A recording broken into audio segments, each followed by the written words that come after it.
Friends, हर रोज story का नया भाग देखने के लिए चैनल को सब्सक्राइब करके बेल आइकन को प्रेस कर लें ताकि नई आने वाली वीडियो की नोटिफिकेशन सबसे पहले आपको मिल सके। और हाँ, प्लीज़ आप लोगों से रिक्वेस्ट है कि आप लोग कहानी को पूरा ज़रूर सुने। पापा, पापा कहाँ हैं आप? पूरे घर में नज़र दौड़ाती हुई नैना बोल रही है। हम यहाँ हैं बेटा, कहती हुई जनार्दन भारद्वाज नैना के पिता उसके सामने खड़े हो जाते हैं। नैना उन्हें देखकर अपने कमर पर हाथ रखकर, क्या पापा, आप अभी तक तैयार नहीं हुए? कब से कह रहे हैं आपसे?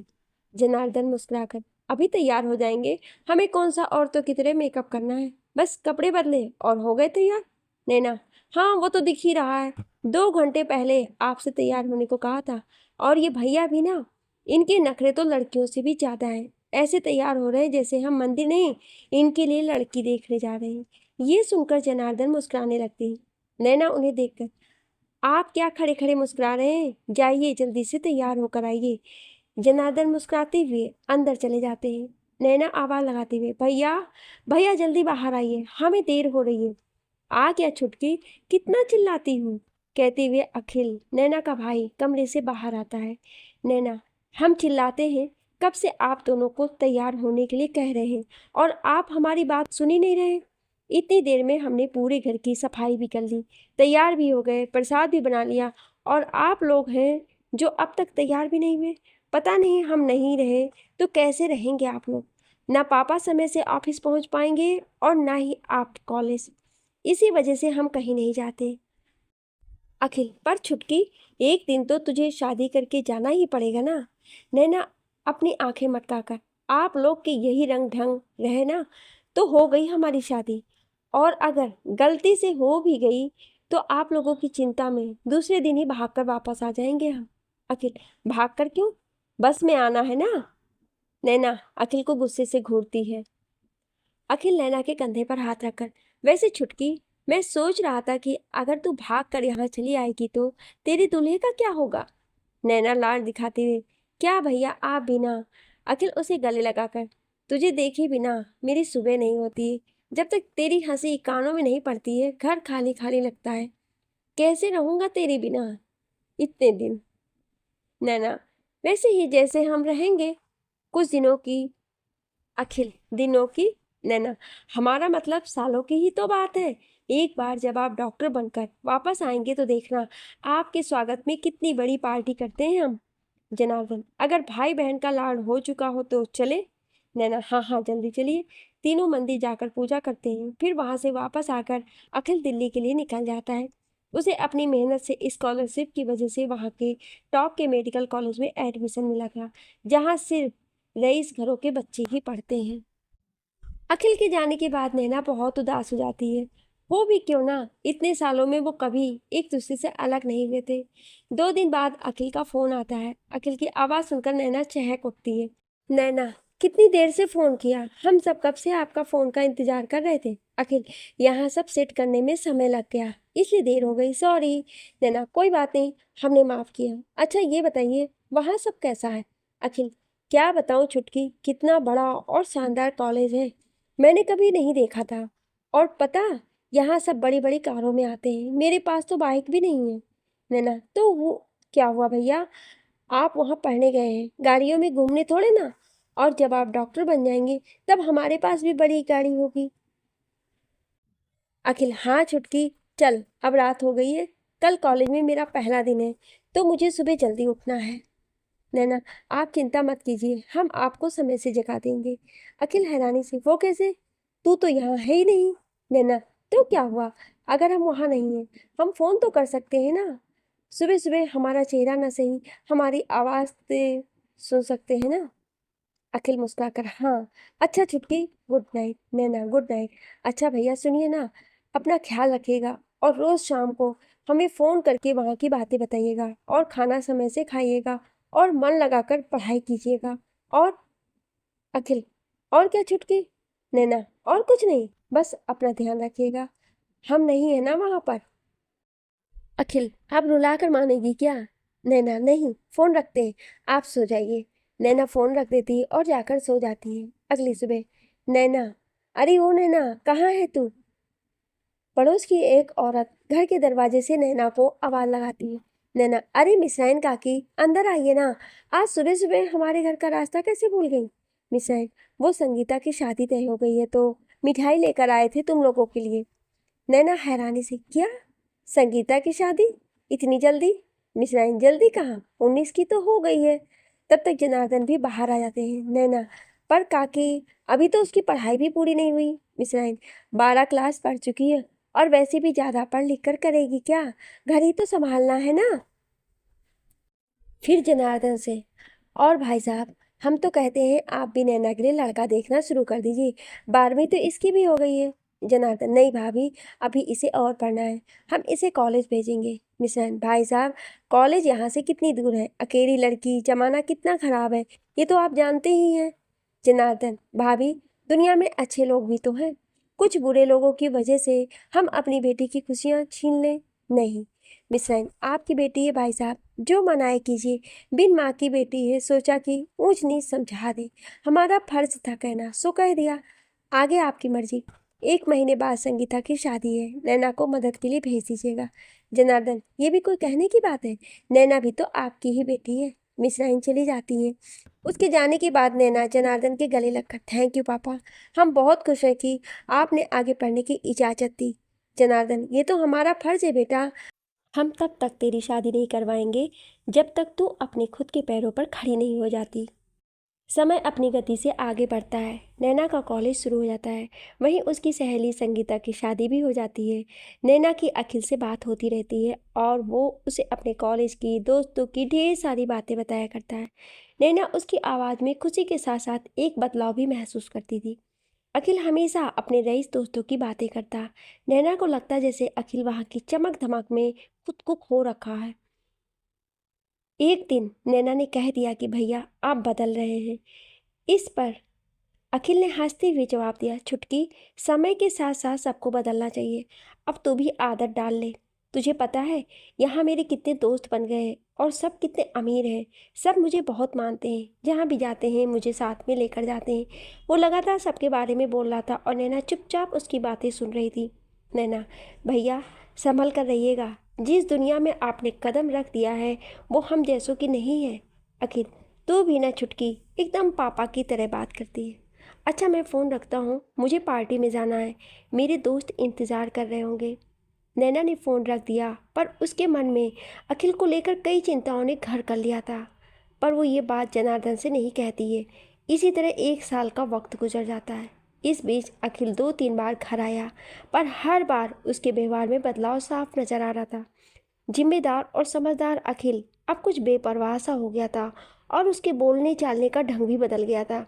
जनार्दन को उसके रंग ढंग देखकर चिंता होने लगती है, पर नैना उसे ये कहकर समझा देती है कि शहर में रह रहे हैं तो वहाँ के तौर तरीके तो सीखने पड़ेंगे ना, आप चिंता मत कीजिए। लेकिन इस बार जब से अखिल वापस गया था, तब से नैना से उसकी बातचीत बहुत कम हो गई थी। इसी बीच एक दिन नैना कॉलेज से लौट रही थी, उसकी सहेली भी उसके साथ थी। उन्होंने देखा 2 लड़के उनका पीछा कर रहे थे। ये देखकर उसकी सहेली नैना से कहती है, नैना, ये लड़के शायद हमारा ही पीछा कर रहे हैं। इस पर नैना ने कहा, शायद नहीं, यकीनन वो हमारा ही पीछा कर रहे हैं और कई दिनों से हम ये बात नोटिस कर रहे हैं। ये सुनकर उसकी सहेली हैरानी से पूछती, जब तो ये बात जानती है तो कुछ कहती क्यों नहीं? नैना, क्योंकि वो कुछ नहीं कहते। उसकी सहेली गुस्से से, तुम कुछ मत बोलो, पर आज तो हम इन्हें जरूर सबक सिखाएंगे। नैना उसे रोकती है, पर वो गुस्से से उन लड़कों की ओर बढ़ जाती है, जिससे वो लड़के वहीं रुक जाते हैं। वो उनसे गुस्से से पूछती है कि वो उनका पीछा क्यों कर रहे हैं। उनमें से एक लड़का गुस्से से जवाब देता है, हम तुम्हारा नहीं, इनका पीछा कर रहे हैं। ये मुझे बहुत अच्छी लगती है और जब इनको कोई परेशानी नहीं तो तुम क्यों बीच में टांग अड़ा रही हो? वो लड़की भी कहाँ मानने वाली थी, तुनकते हुए जवाब देती है, और ये बात तुमसे किसने कही कि इसे कोई परेशानी नहीं? ये कुछ कहती नहीं, इसका मतलब ये नहीं कि तुम कुछ भी कर सकते हो। वो लड़का गुस्से से आगे बढ़कर, अभी कुछ किया कहाँ है, जब करेंगे तब बोलना। बात बढ़ता देख नैना बीच में बोलते हुए, ये लोग सही कह रहे हैं, हमें इनसे कोई परेशानी नहीं है। वो लड़का मुस्कुराकर, सुन लिया नैना, पर आप लोग हमारा पीछा करते क्यों हैं? वो लड़का, आप अच्छी लगती हैं मुझे, इसलिए।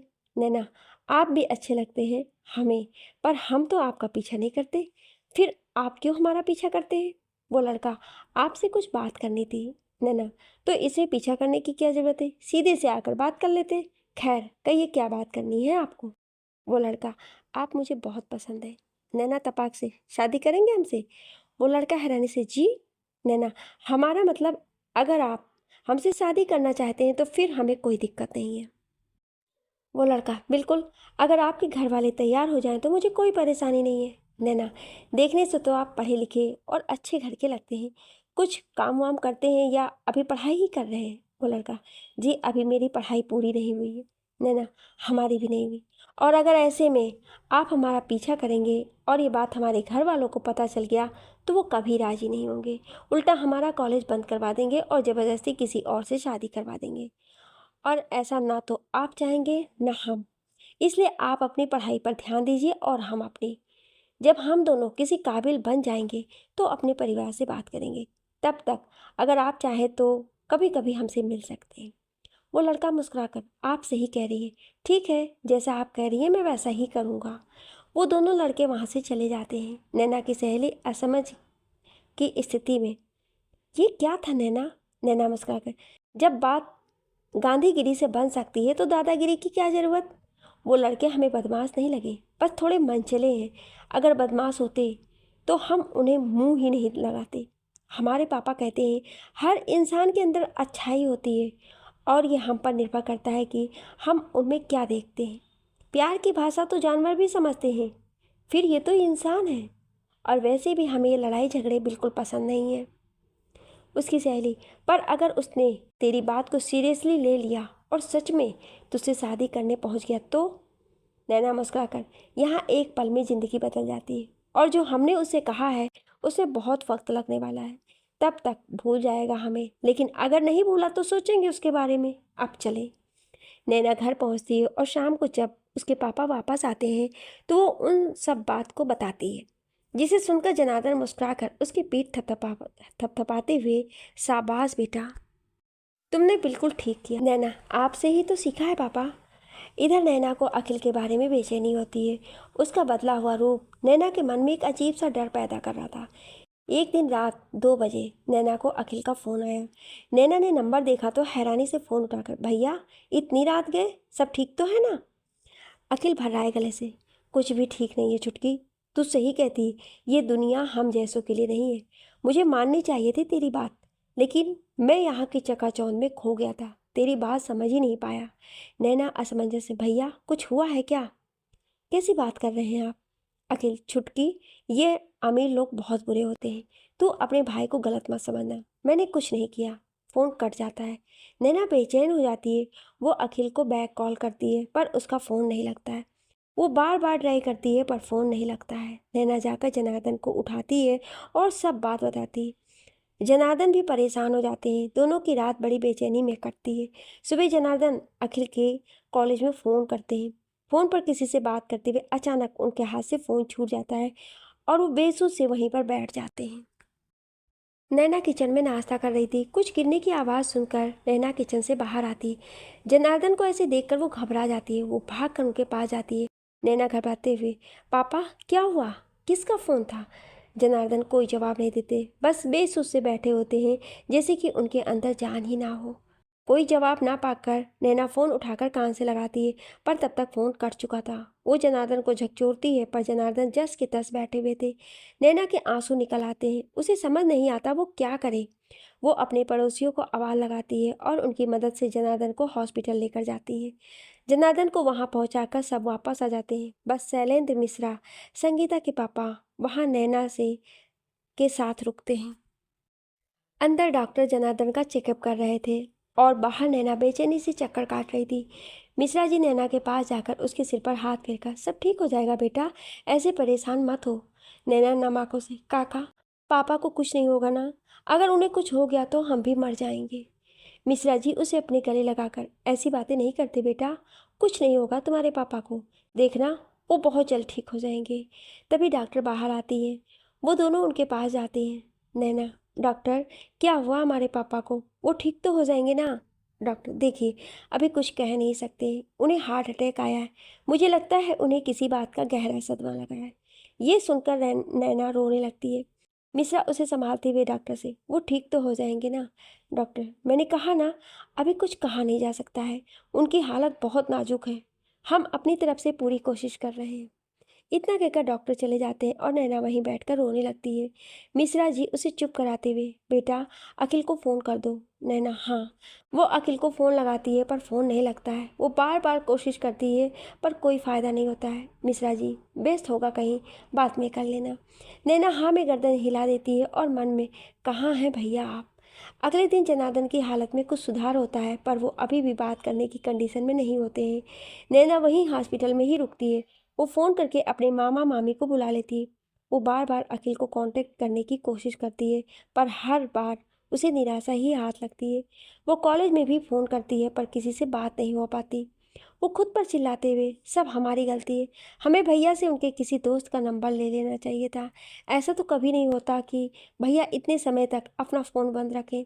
कहीं वो किसी मुसीबत में तो नहीं फंस गए? उस दिन बहुत अजीब बातें कर रहे थे। क्या करें हम? कैसे पता लगाएं उनका?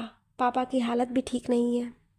वो ये सब सोच ही रही थी कि नर्स उसे आवाज़ लगाती है, आपके पापा को होश आ गया है और वो आपको बुला रहे हैं। नैना भागकर अपने पापा के पास जाती है। नैना खुशी से, पापा आप ठीक हैं? कितना डरा दिया हमें। अगर आपको कुछ हो जाता तो हमारा क्या होता? जनार्दन नैना के चेहरे पर हाथ फेरकर, अखिल से बात हुई? नैना को याद आता है कि डॉक्टर ने जनार्दन को टेंशन से दूर रखने के लिए कहा था। वो हल्का मुस्कुराकर, हाँ, अभी उन्हीं से बात कर रहे थे। जब उन्हें आपके बारे में पता चला तो यहाँ आ रहे थे पर हमने मना कर दिया। उनके एग्ज़ाम आने वाले हैं ना, इसलिए। नैना झूठ बोल देती है। जनार्दन, तू सच कह रही है ना? नैना, आपको भरोसा नहीं है हम पर? आपको पता है ना, आपकी नैना कभी आपसे झूठ नहीं बोलती है। जनार्दन, जानते हैं, पर उस दिन हमने अखिल के कॉलेज में फ़ोन किया था तो वो लोग कुछ और ही बोल रहे थे। नैना को भनक लग जाता है कि उसका डर शायद सच है। जरूर अखिल अखिल किसी मुसीबत में है और ये बात सुनने के बाद ही जनार्दन की तबीयत खराब हुई थी। नैना डरते हुए, क्या कहा था उन लोगों ने? जनार्दन नैना को सब बताते हैं जिसे सुनकर नैना का होश उड़ जाता है। नैना अपने आप से, ये झूठ है, ऐसा नहीं हो सकता है। जनार्दन उसके चेहरे की बेचैनी पढ़ लेते हैं। वो नैना का हाथ पकड़कर, क्या हुआ, तो इतनी परेशान क्यों है? तेरी बात हुई है ना अखिल से? नैना अपनी भावनाएं छुपाते हुए, हाँ पापा, हमारी बात हुई है उनसे। उन लोगों को कोई गलतफहमी हुई है। क्या आपको लगता है कि भैया कभी ऐसा कर सकते हैं? जनार्दन, नहीं। नैना, फिर बस आपको उनकी बात पर ध्यान देने की कोई ज़रूरत नहीं है। आप जल्दी से ठीक हो जाइए, वरना भैया आएंगे तो हम पर चिल्लाएंगे कि हमने आपका ध्यान नहीं रखा। अच्छा पापा, अब आप आराम कीजिए। डॉक्टर ने आपको ज़्यादा बात करने से मना किया है और हाँ, बेकार का टेंशन मत लीजिएगा। जनार्दन, सुन, हमारी बात करा ना अखिल से। नैना धर्म संकट में पड़ जाती है। वो कुछ सोचकर, पापा, भैया किसी काम से गए हैं, उन्होंने हमें शाम को फ़ोन करने को बोला है। जैसे ही उनका फ़ोन आएगा हम आपकी बात करा देंगे। अभी आप आराम कीजिए। नैना बाहर आकर रो पड़ती है। वो अपने मन में, हमें माफ़ कर दीजिएगा पापा, हमने आपसे झूठ बोला है, हम मजबूर थे, पर कुछ भी हो हमें भैया का पता लगाना ही होगा। वो किसी तरह 2 दिन हॉस्पिटल में रहती है पर वो जनार्दन के सामने कम ही आती है क्योंकि वो अखिल से बात करने के लिए कहते हैं, जिससे नैना हर बार किसी न किसी बहाने से बहला लेती है। 2 दिन बाद जनार्दन की हालत में बहुत सुधार हो जाता है। उसे छुट्टी मिल जाती है। नैना अपने मामा मामी के साथ उन्हें घर लेकर आती है। अब नैना को अखिल का पता लगाना था लेकिन उसे ये सब जनार्दन से छुपा कर करना था। तो उसने जनार्दन को कुछ समय के लिए मामा मामी के साथ भेजने की सोची, पर कैसे? रात के समय खाने पर, नैना, मामा जी, हम सोच रहे थे कि कुछ दिन आपके पास रहने आते। पापा की तबीयत भी ठीक नहीं है इसलिए उनके दफ्तर से 10 दिन की छुट्टी ले रखी है। मामा जी खुश होकर, क्यों नहीं बेटा, कल हम जा रहे हैं तो आप लोग भी साथ चलो। नैना, मामा जी, भैया का जन्मदिन आने वाला है, इस बार वो यहाँ नहीं आ पाएंगे तो हम सोच रहे थे कि वहाँ जाकर उनसे मिल लेते। आप पापा को लेकर जाइए, हम भैया से मिलकर आपके पास आएंगे। जनार्दन, ठीक है, फिर हम दोनों चलते हैं, हमें भी उससे मिलने का मन कर रहा है और हम तुम्हें अकेले नहीं जाने दे सकते। नैना, पापा, आपको डॉक्टर ने लंबा सफ़र करने से मना किया है और क्या आपको हम पर विश्वास नहीं? जनार्दन, ऐसा नहीं है बेटा, हमें तुम पर पूरा विश्वास है पर ज़माना बहुत ख़राब है। नैना, पापा, आप ही तो कहते हैं ना कि दुनिया में अच्छे लोग भी तो हैं, फिर क्यों डर रहे हैं? हमें कुछ नहीं होगा और हम अपना पूरा ख्याल रखेंगे। जनार्दन मुस्कुरा देते हैं। सब खाना खाते हैं। फिर नैना जनार्दन को दवाई लेकर सुला देती है और जाकर मामा मामी को सब कुछ बताती है, जिसे सुनकर मामी, इतना सब हो गया और तुमने हमें कुछ भी नहीं बताया? नैना, क्या बताते मामी, हमें तो खुद नहीं मालूम कि आखिर पूरी बात है क्या, पर हमें यकीन है भैया ये कभी नहीं कर सकते। जरूर कुछ ना कुछ गड़बड़ है, पर क्या, ये तो भैया से मिलकर ही पता चलेगा। इसलिए हम वहाँ जा रहे हैं, पर पापा को ये नहीं बता सकते, वरना उन्हें सदमा लग सकता है। हम भैया से मिलकर उन्हें जल्दी ही वापस लेकर आएंगे। तब तक आप लोग पापा का ध्यान रखिएगा। मामा जी, ठीक है, फिर मैं भी तुम्हारे साथ चलूँगा। नैना, नहीं, अगर आप हमारे साथ गए तो पापा को लगेगा कि ज़रूर कोई बात है और फिर उन्हें समझाना बहुत मुश्किल हो जाएगा। फिर यहाँ पापा का ध्यान भी रखना है और मामी अकेले कैसे कर पाएंगी? मामी, नैना सही कह रही है, आप चिंता मत कीजिए, वहाँ मेरे भाई का बेटा रहता है, मैं उससे बात कर लेती हूँ, वो नैना की मदद करेगा। नैना मुस्कुरा देती है। अगली सुबह मामा मामी जनार्दन को लेकर अपने घर चले जाते हैं और नैना दिल्ली के लिए निकल जाती है। New Delhi railway station. Naina train से उतरकर एक बेंच पर बैठती है और अपनी मामी के दिए नंबर पर फ़ोन लगाती है। नैना, हेलो, हम नैना। दूसरी तरफ से, जी नैना जी, मैं स्टेशन पर ही हूँ, आप कहाँ हैं? नैना, जी हम यहीं ट्रेन के पास ही हैं। दूसरी तरफ से, जी आप वहीं रुकिए, मैं पहुँचता हूँ। नैना फ़ोन रखकर वहीं बैठ जाती है। थोड़ी देर बाद वहाँ एक लड़का आता है, करीब 26-27 साल का। वो चारों ओर नज़र दौड़ाता है। नैना के साथ ही दो लड़कियां और बैठी होती हैं। नैना बेचैनी से इधर उधर देख रही थी। वो लड़का लगातार उन तीनों को ही देख रहा था। नैना को बड़ा अजीब लगता है। वो लड़का कुछ सोचते हुए किसी को फ़ोन लगाता है। तभी नैना का फ़ोन रिंग होता है। वो लड़का हैरानी से नैना की तरफ देखता है। नैना दूसरी ओर चेहरा करके फ़ोन उठाती है। तभी वो लड़का उसके पास आकर, नैना। नैना हैरानी से उसे देखकर, जी। वो लड़का फ़ोन की तरफ इशारा करते हुए अपने हाथ आगे करके, हाय रोहित। नैना मुस्कुराकर, आपको मामी ने भेजा है? रोहित मुस्कुराकर, जी, आपकी मामी और मेरी बुआ। नैना मुस्कुराते हुए अपने हाथ जोड़कर, जी नमस्ते। रोहित भी अपने हाथ जोड़कर, जी नमस्ते। चले? नैना हाँ में सिर हिलाकर अपना सामान उठाने लगती।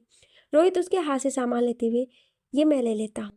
नैना मुस्कुरा देती है। दोनों वहाँ से निकलते हैं। थोड़ी देर में वो लोग रोहित के घर पहुँच जाते हैं। रोहित नैना को अपनी माँ से मिलाता है। नैना उन्हें नमस्ते करती है। रोहित, आप जाकर फ्रेश हो जाइए और आराम कीजिए। नैना, नहीं, हमें भैया का पता लगाना है। रोहित, देखिए, बुआ ने मुझे सब बता दिया और मैंने पता किया है, शाम हो गई है, इस वक्त वहाँ जाने का कोई फ़ायदा नहीं होगा, मैं आपको सुबह ले चलूँगा वहाँ। नैना आगे कुछ नहीं बोलती है। रोहित की माँ उसे कमरे में ले जाती है। अगली सुबह रोहित नैना को लेकर अखिल के कॉलेज पहुँचता है। नैना कॉलेज देखकर, बाप रे, इतना बड़ा कॉलेज। रोहित, हाँ, ये कॉलेज कैंपस बहुत बड़ा है। चलिए प्रिंसिपल ऑफिस में चलकर उनसे मिलते हैं, वहीं से कुछ पता चलेगा। प्रिंसिपल ऑफिस में। नैना दरवाजे से, क्या हम अंदर आ सकते हैं? Principal, yes coming. नैना और रोहित अंदर जाते हैं। प्रिंसिपल, बैठिए, कहिए क्या मदद कर सकता हूँ मैं आपकी? नैना अपने हाथ जोड़कर, जी नमस्ते, हम नैना। नैना भारद्वाज, अखिल भारद्वाज की बहन। अखिल का नाम सुनकर ही प्रिंसिपल के चेहरे का रंग उड़ जाता है। नैना, सर, 10 दिन से उनसे हमारी बात नहीं हुई है, उनका कुछ पता नहीं चल रहा है, वो कहाँ हैं, हमें मिलना है उनसे। प्रिंसिपल अपने चेयर से उठकर, सॉरी, मुझे एक बहुत ज़रूरी काम है, मैं आपसे बाद में बात करता हूँ, आप बाहर इंतज़ार कीजिए। नैना हैरान होकर, लेकिन सर। Principal, excuse me. वो वहाँ से चला जाता है। रोहित और नैना हैरानी से एक दूसरे को देखते हैं। वो दोनों प्रिंसिपल ऑफिस के बाहर बैठ जाते हैं। उन्हें 2 घंटे बाद प्रिंसिपल वापस आता है। वो दोनों उठकर उसके पास जाने लगते हैं। तभी प्रिंसिपल का इशारा पाकर पियून आकर उन्हें रोकते हुए, आप लोग बैठिए, सर जब बुलाएंगे तब अंदर जाइएगा। रोहित, ये क्या बात हुई? हमें 2 मिनट उनसे मिलना है और उन्होंने हमें 2 घंटे से यहाँ बैठा रखा है और अब भी कहते हैं इंतज़ार करो। आप हमें अखिल का क्लासरूम बताइए, हम वहाँ जाकर पता कर लेंगे। प्यून, हम इस बारे में आपकी कोई मदद नहीं कर सकते हैं, आपको प्रिंसिपल सर से ही बात करनी होगी, आप इंतज़ार कीजिए। रोहित गुस्से से, व्हाट द हेल। नैना रोहित को रोकते हुए, रोहित जी प्लीज़ गुस्सा मत कीजिए, ज़रूर प्रिंसिपल सर को कोई काम होगा, हम इंतज़ार करते हैं। दोनों बैठ जाते हैं। थोड़ी देर में रोहित को किसी का फ़ोन आता है। रोहित नैना से, मेरे ऑफिस से फ़ोन आ रहा है, अर्जेंट है, मुझे जाना पड़ेगा। ऐसा करते हैं, अभी चलते हैं, कल फिर आकर मिल लेंगे। नैना, नहीं रोहित जी, हमारे पास ज़्यादा वक्त नहीं है, हमें भैया का पता लगाना ही होगा, आप जाइए, हम सर से मिलकर ही वापस जाएंगे। रोहित, देखिए, ये नई जगह है आपके लिए, मैं आपको अकेला छोड़कर कहीं नहीं जा सकता। नैना, आप हमारी चिंता मत कीजिए, हम अपना ध्यान रखेंगे, कोई भी ज़रूरत होगी तो आपको फ़ोन कर लेंगे। रोहित के पास अब कोई रास्ता नहीं होता है। वो नैना को घर का पता समझाकर वहाँ से अपने ऑफिस चला जाता है। नैना वहाँ बैठी होती है, तभी प्यून उसके पास आकर कहता है कि वो वहाँ नहीं बैठ सकती है, ये रूल के खिलाफ है, और उसे कैंपस के गेट के बाहर छोड़ आता है, ये कहकर कि वहाँ बैठकर इंतज़ार करे।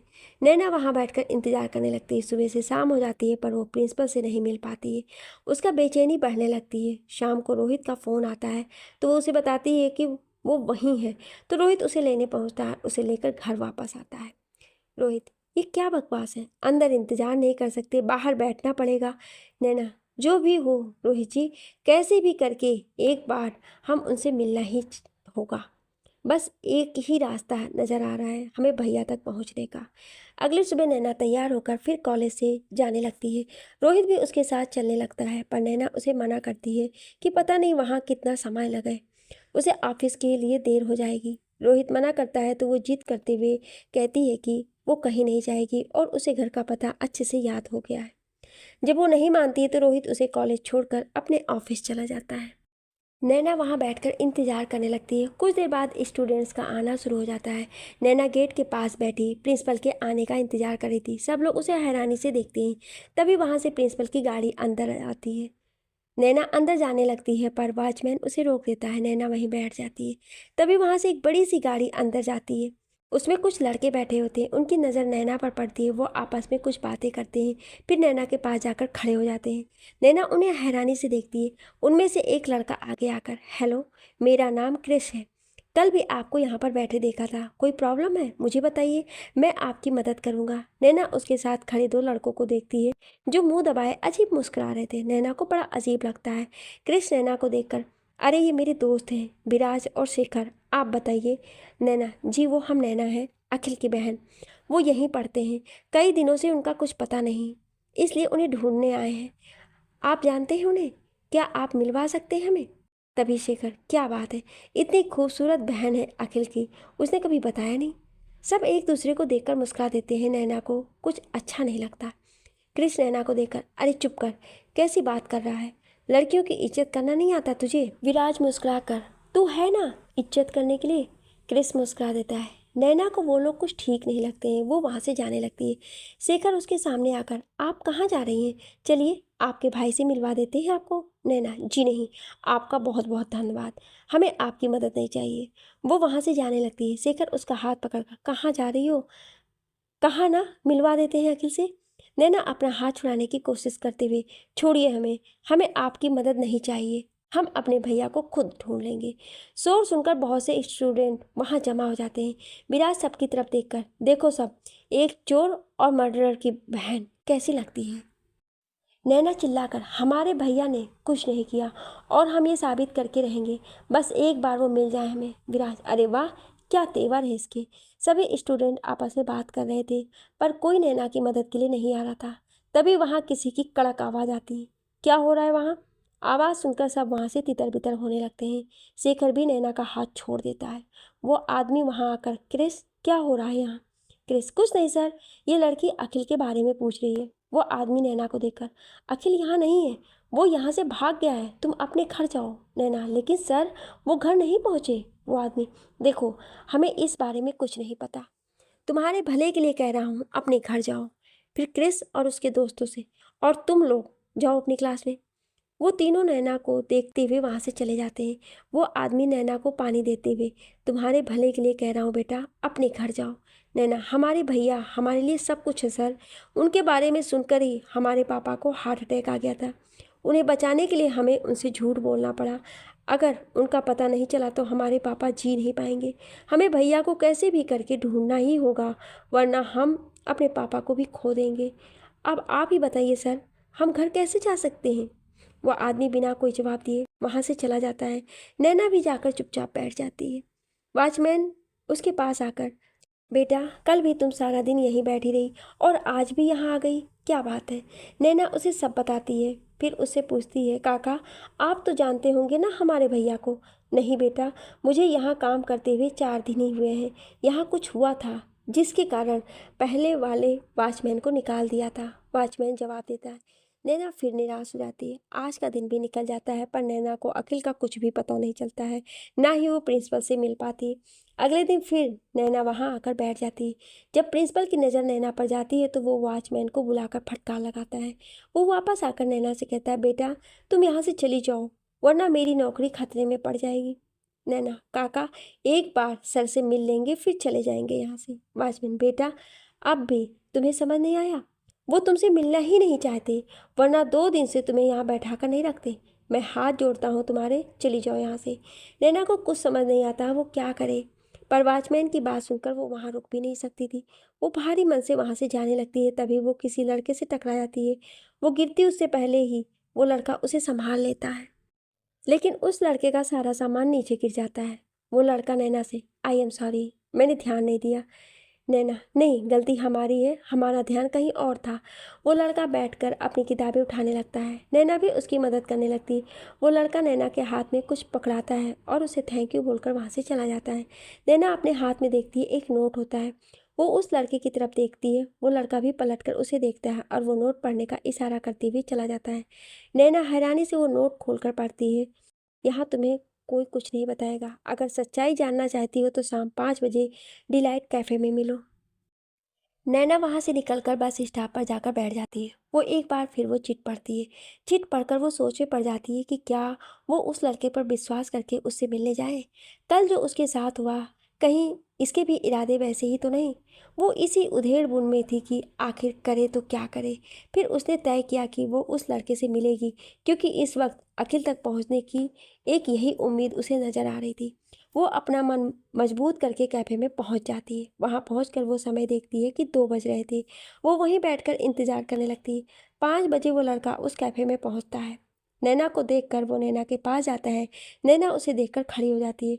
वो लड़का अपने हाथ आगे करके, हाय मेरा नाम शिवम है। नैना हाथ जोड़कर, जी नमस्ते, हमारा नाम नैना है। शिवम झेप कर अपने हाथ जोड़कर उसे नमस्ते करता है। शिवम, अरे आप खड़ी क्यों हैं, बैठिए ना। नैना बैठ जाती है। शिवम, आप कुछ लेंगी, चाय कॉफ़ी?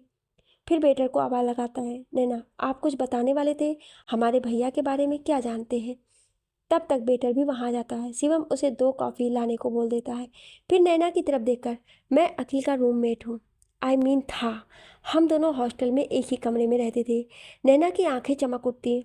वो बहुत उम्मीद के साथ शिवम से पूछती है, आप जानते हैं वो कहाँ है? प्लीज़ हमें मिलवा दीजिए, हम आपका एहसान ज़िंदगी भर नहीं भूलेंगे। शिवम, आई एम सॉरी, पर मैं नहीं जानता इस वक्त वो कहाँ है। नैना कुर्सी से उठकर गुस्से से, क्या? अगर नहीं जानते तो इस तरह हमें यहाँ बुलाने का क्या मतलब? आप पर भरोसा करके हम 3 घंटे से यहाँ आपका इंतज़ार कर रहे हैं कि शायद आप हमें हमारे भैया से मिलवा सकते हैं, और आप कह रहे हैं आपको नहीं मालूम। शिवम, रिलैक्स, आप पहले मेरी बात तो सुन लीजिए, आपको सब समझ आ जाएगा। नैना खड़ी रहती है। शिवम, प्लीज़। नैना वहाँ बैठ जाती है। शिवम, मैं देहरादून से हूँ और यह हॉस्टल में रहकर अपनी पढ़ाई पूरी कर रहा हूँ। अखिल ने मेरे एक दिन बाद कॉलेज ज्वाइन किया था। वो एक होनहार और साफ दिल का लड़का था, इसलिए जल्द ही उसकी सबसे दोस्ती हो गई। मुझे भी अखिल की तरह ही यहाँ स्कॉलरशिप पर एडमिशन मिला था। जब हम यहाँ आए तो हमें पता चला यहाँ स्टूडेंट का 2 ग्रुप है, एक जिन्हें यहाँ स्कॉलरशिप या किसी की मदद से एडमिशन मिला है, और दूसरा जिनके पास बहुत सारा पैसा है। वो लोग जब भी मौका मिलता है हमें परेशान करते हैं, हमसे अपना काम निकलवाते हैं, और हम चुपचाप उनकी बात मान लिया करते हैं, क्योंकि उनसे उलझना मतलब कॉलेज से छुट्टी। क्योंकि उनका लीडर था क्रिस खुराना, जिससे आप कल मिली थी। वो यहाँ बहुत ही पावरफुल मंत्री का बेटा है। उसके 2 दोस्त हमेशा उसके साथ रहते हैं, शेखर जो इसी शहर से है और हमारे कॉलेज के ट्रस्टी का बेटा, और विराट जो भोपाल के एक बड़े बिजनेसमैन का बेटा है। ये तीनों कॉलेज को अपनी प्रॉपर्टी समझते हैं और यहाँ के स्टूडेंट को अपना गुलाम। उनका दबदबा इतना है, कॉलेज के प्रोफेसर्स भी उनके खिलाफ नहीं जाते हैं। उनका जो मन करता है वो करते हैं, बिना किसी डर, बिना किसी रुकावट के। मैं और अखिल दोनों ही जहाँ तक होता है इनसे दूर ही रहते, पर अखिल उनकी लाइफ स्टाइल से बहुत प्रभावित रहता है। फिर एक दिन हमारे कॉलेज में एक लड़की आई, नियत, बहुत ही खूबसूरत। वो एक मिडिल क्लास फैमिली से थी, माँ बाप की इकलौती औलाद। उनका सपना था कि नियति एक काबिल डॉक्टर बने, इसलिए उन्होंने अपने जीवन की सारी जमा पूंजी उसकी पढ़ाई में लगा दिया। वो जितनी खूबसूरत थी उतनी ही इंटेलिजेंट भी। 1 साल पहले नियत के कॉलेज का पहला दिन। शेखर, विराज और क्रिस एक जगह बैठे थे। शेखर, ए क्रिस, वो देख, क्या लड़की है भाई। विराज, तुझे तो हर लड़की परी ही लगती है, कोई पटती जो नहीं। शेखर, ठीक है, मत मानो मेरी बात, मैं तो चला उससे दोस्ती करने। Chris, all the best bro. दोनों हंस देते हैं और शेखर मुंह चिढ़ाते हुए नियति की ओर चला जाता है। थोड़ी ही देर में एक जोरदार तमाचे की आवाज़ आती है। क्रिस और विराज के साथ साथ सभी स्टूडेंट उस ओर देखते हैं। शेखर अपने गाल पर हाथ रखे गुस्से से नियति को घूर रहा था। नियति का चेहरा दूसरी ओर था, इस वजह से विराज और क्रिस उसे नहीं देख पाते। वह हैरान हो जाते कि आखिर ये है कौन जिसने शेखर को थप्पड़ मारने की हिम्मत की। नियति गुस्से से शेखर की तरफ उंगली पॉइंट करके, अगली बार मेरा हाथ पकड़ने से पहले ये थप्पड़ याद रखना। वो पलट कर क्लास की ओर चल देती है। जब विराज और क्रिस नियत को देखते हैं तो देखते ही रह जाते हैं। फिर उसके बाद वो दोनों अपने अपने तरीके से नियति से दोस्ती करने की कोशिश करते हैं, पर नियति उनसे बात नहीं करती। धीरे धीरे वक्त गुजरता है और अखिल का व्यवहार नियति को बहुत पसंद आता है और उन दोनों की दोस्ती हो जाती है। साथ ही शिवम की भी नियति से दोस्ती हो जाती है। अब हर जगह वो तीनों एक साथ दिखाई देते हैं, जिससे क्रिस और उसके दोस्तों को बहुत बुरा लगता है। वो ये बात पचा नहीं पा रहे थे कि एक लड़की उन्हें रिजेक्ट करके एक मामूली से लड़के से दोस्ती करे। फिर एक दिन वो तीनों कैंटीन में बैठे थे। उसी वक्त अखिल, नियति और शिवम भी वहाँ पहुँचे। वो तीनों एक जगह बैठकर बातें करने लगे। ये देखकर शेखर गुस्से में उनके पास जाकर खड़ा हो जाता है। शिवम और अखिल उसे देखकर नियति को वहाँ से चलने के लिए इशारा करते हैं, पर नियति उन्हें मना करती है। तुम सब इनसे इतना डरते क्यों हो? फिर शेखर से, एंड यू यहाँ क्यों आए हो?